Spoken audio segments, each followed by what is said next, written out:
Well, the summer is ending and it's time to send our children off to school. So we've been asked by several of you for organizing tips for a small dorm room, and of course we're happy to help. Welcome back everyone, Mrs. H here, and today I've got 3 simple tips for you to help your college-bound students organize their small dorm rooms. But before we begin, as always, if you want to be a part of the tribe, please subscribe, and don't forget to hit that notification bell so you don't miss a thing. Now if you're here for it, let's get started. Tip number 1 is typical of any organizing plan. You'll want to ensure that everything in your child's space has a designated home. Especially when space is limited, it is imperative that there is a designated place for everything. And just as important is to keep like items together. Now I've got plenty of videos on how best to do this, and I'll link the playlist here and even in the description box for you. Now tip number 2. You've heard it before, you don't need 2 when 1 will do. Now listen, this is not to say that if you need 2 or more of something, you shouldn't have it. But these days, too many of us feel as though we don't have everything we want or even need. But if you really stop to think about it, is that actually the case?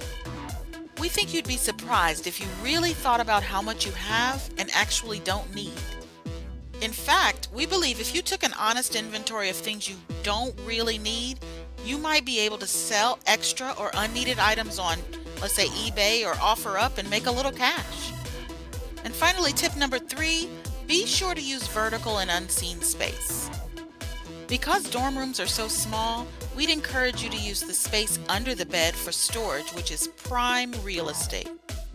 You can also use clear under the bed storage bins to keep items neat and organized. Now, as far as vertical space is concerned, you'll want to check with your housing administration to determine what can or cannot be used to affix storage to the wall, such as nail holes for shelves and things like that.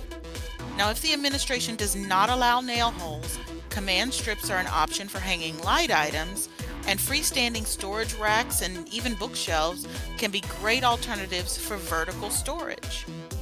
But keeping in mind tip number 1, this rack should not become a catch-all, but be neatly organized for extra items including books, shoes, and even clothing that doesn't fit in drawers. Now that you're aware, please share. And for more like this coming down the pike, all we ask is that you please like. Above all, be kind. By the way, YouTube thinks you should watch this video next. Thank you for watching, and we'll see you in the next one.